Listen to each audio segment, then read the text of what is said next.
రాజమహేంద్రవరం స్థానిక 13వ వార్డ్ అంబేద్కర్ నగర్లో దళిత డ్రైవర్ వీధి సుబ్రహ్మణ్యం దారుణ హత్యకు గురై 4 సంవత్సరాలు పూర్తయిన సందర్భంగా ఆయన చిత్రపటానికి టీడీపీ ఎస్సీసీఎల్ నాయకులు పూలమాలలు వేసి ఘనంగా నివాళులర్పించారు. ఈ సందర్భంగా ఎమ్మెల్సీ అనంతబాబు తన దళిత డ్రైవర్ వీధి సుబ్రహ్మణ్యంను దారుణంగా హత్య చేసి మృతదేహాన్ని డోర్ డెలివరీ చేసిన అమానుష ఘటనకు నేటితో 4 సంవత్సరాలు పూర్తయిన సందర్భంగా 13వ వార్డ్ ఇన్ఛార్జ్ జిల్లా ఎస్సీసీఎల్ అధ్యక్షురాలు కప్పల వెలుగు కుమారి, రాజమండ్రి పట్టణ దళిత విభాగం అధ్యక్షులు చేపల చినరాజు పర్యవేక్షణలో స్థానిక 13వ వార్డ్ అంబేద్కర్ నగర్లో నిర్వహించిన కార్యక్రమంలో ముఖ్య అతిథిగా తెలుగుదేశం పార్టీ తూర్పుగోదావరి జిల్లా ప్రధాన కార్యదర్శి కాశీ నవీన్ కుమార్ పాల్గొని టీడీపీ దళిత నాయకులతో కలిసి డ్రైవర్ సుబ్రహ్మణ్యం చిత్రపటానికి పూలమాలలు వేసి ఘనంగా నివాళులర్పించారు. అనంతరం డాక్టర్ బాబాసాహెబ్ అంబేద్కర్ విగ్రహం వద్ద దళితులపై జరుగుతున్న దాడులు, అన్యాయాలు మరియు అమానుష ఘటనలపై తీవ్ర ఆవేదన వ్యక్తం చేశారు.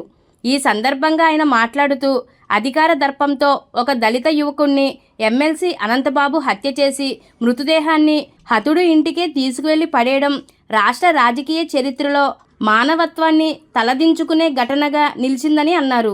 ఈ కార్యక్రమంలో బొర్రా చిన్ని, బంగారం నాగేశ్వరరావు, ఏలూరు దేవి, ప్రసాద్, ఎర్రంశెట్టి రాజ్కుమార్, నీలాపు వెంకటేశ్వరరావు, రాయి అప్పన్నబాబు, వార్డు ప్రెసిడెంట్ నగరబోయిన రామకృష్ణ, పతివాడ సూరిబాబు, ముచ్చే రాము, ప్రసన్న తదితరులు పాల్గొన్నారు. దళితపేట వీధి సుబ్రహ్మణ్యం, దళితపేట వీధి సుబ్రహ్మణ్యం, దళిత సంఘాల ఐక్యత, వర్ధిల్లాలి దళిత సంఘాల ఐక్యత. జోహార్ దళితపేట వీధి సుబ్రహ్మణ్యం,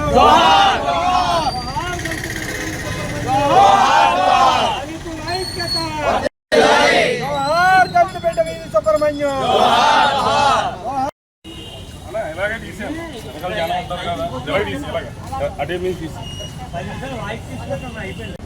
జోహార్ దళితపేట ఈది సుబ్రహ్మణ్యం, జోహార్ దళితపేట ఈది సుబ్రహ్మణ్యం,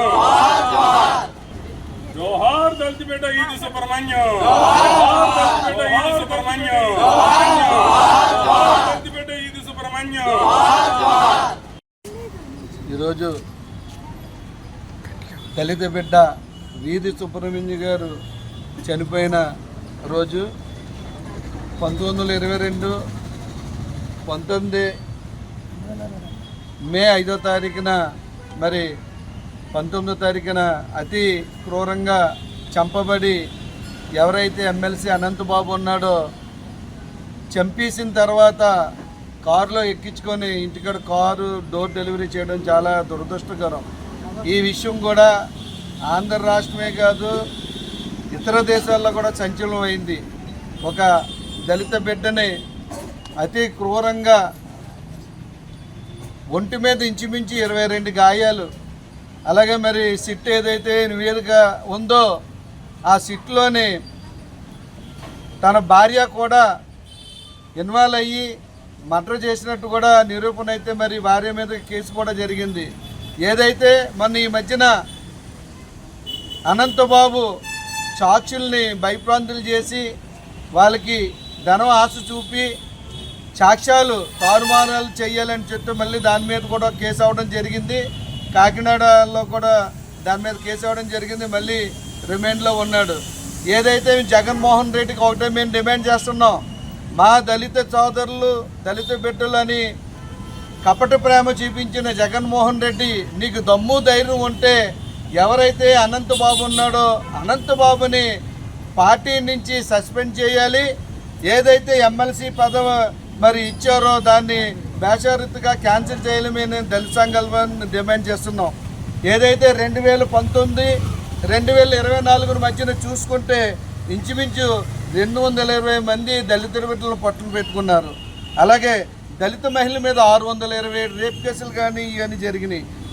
ఓవరాల్గా చూసుకుంటే 56,900 మంది మీద దళిత కుటుంబాల మీద దాడులు చేయడం జరిగింది.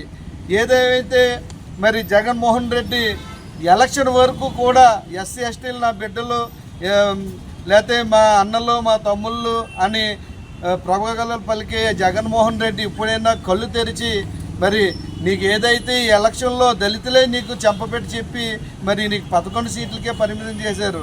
ఇప్పుడైనా సరే నువ్వు కళ్ళు తెరిచి మరి ఎవరైతే అనంతబాబు ఉన్నాడో అనంతబాబుని వెంటనే పార్టీని సస్పెండ్ చేయాలి, ఎమ్మెల్సీ పదవి రద్దు చేయాలని దళిత సంఘాల తరఫున డిమాండ్ చేస్తున్నాం. మరి యావత్తు ప్రపంచ దేశాల్లో భారతదేశంలో ఉన్న దళితులందరూ మరి ఆంధ్రప్రదేశ్ రాష్ట్రంలో గత పాలకులు వైఎస్ జగన్మోహన్ రెడ్డి గారు 2022 సంవత్సరంలో మరి తూర్పుగోదావరి జిల్లాలో ఎన్నడూ లేని విధంగా ఒక దళిత బిడ్డని ఒక అధికార దాహంతో, అధికార మదంతో, అధికార పార్టీ అప్పుడు వైఎస్ఆర్సీపీ పాలనలో ఉన్న ఎమ్మెల్సీ అనంతబాబు మరి డ్రైవర్ వీధి సుబ్రహ్మణ్యాన్ని అతి క్రూరంగా చంపి అతని యొక్క గుమ్మం దగ్గర తీసుకొచ్చి పాడేసే పరిస్థితిని గత పాలనలో మనం చూస్తాం. మరి ఈరోజు ఆయన చనిపోయి రోజుగా మరి మన ఆంధ్రప్రదేశ్ రాష్ట్రాన్ని కూటమి పాలనలో మరి ఒక టీడీపీ అధిష్టానం పిలుపు మేరకు మేమందరం కూడా దళిత నాయకులందరం మేమందరం కూడా ఘన నివాళులు అర్పించి వీధి సుబ్రహ్మణ్యం కుటుంబానికి అండగా ఉంటున్న కూటమి ప్రభుత్వాన్ని ద్వారా మేము యొక్క కార్యక్రమాన్ని నిర్వహించి మరి ఘన నివాళులు అర్పించడం జరిగింది. మరి జగన్మోహన్ రెడ్డి ఏదైతే దళితులకి అండగా ఉంటానో, నా మేనమామలు దళితులు అని చెప్పుకొని మరి అదే దళితుల్ని హింసించిన గత ప్రభుత్వాన్ని చూసాం. మరి ఈ రోజుని దళితులకే కాక బడుగు బలహీన వర్గాలకి అండగా ఉంటున్న నారా చంద్రబాబు నాయుడు గారి ముఖ్యమంత్రి సారథ్యంలో కూటమి ప్రభుత్వం నాయకత్వంలో ఈ రోజుని దళితులందరికీ కూడా అన్ని విధాలుగా ఆదుకుని అదే వీధి సుబ్రహ్మణ్యం కుటుంబానికి మరి ఈ యొక్క ప్రభుత్వం కూడా అండదండలుగా ఉన్నదని తెలియజేస్తూ మరి జగన్మోహన్ రెడ్డి గారు ఇప్పటికైనా కళ్ళు తెరుచుకొని మరి మీ చేసిన తప్పుల్ని మీరు ఒప్పుకొని ప్రజల ముందుకు రావాలని మరి మేమందరం కూడా హెచ్చరిస్తున్నాం. తెలియజేసుకుంటూ మరి ఏదైతే వీధి సుబ్రహ్మణ్యం హత్య కేసు ఉందో యొక్క ఆంధ్రప్రదేశ్ కాదు ప్రపంచం అంతా కూడా తెలుసు. మరి ఈరోజు చనిపోయి 4 సంవత్సరాలు అయినప్పుడు కూడా, ఇది 4వ సంవత్సరం అయినప్పటికీ కూడా మరి ఆ రోజు ధర్నాల్లో కూడా మేము పాల్గొనడం జరిగింది. ఇంకా దళితులు ఈ సన్నివేశాన్ని మర్చిపోలేక ఆవేదనతో మరి ఈరోజు ఇంతమంది దళిత సంఘాల నాయకులు వచ్చి ఇక్కడ ఈ 13వ వార్డులో ఉన్నటువంటి అంబేద్కర్ విగ్రహం దగ్గర సంతాపం తెలియజేయడం జరిగింది. రాబోయే రోజుల్లో కూడా ఇటువంటి హత్యలు చేసిన వారికి వారు ఏ పార్టీలో ఉన్నా సరే ఆ పార్టీ అధిష్టానం కఠినమైన చర్యలు తీసుకొని రాజకీయ భవిష్యత్తు లేకుండా చేయాలని మరి ముఖ్యంగా కోరుకుంటూ నా ఆవేదన వ్యక్తపరుస్తుంది.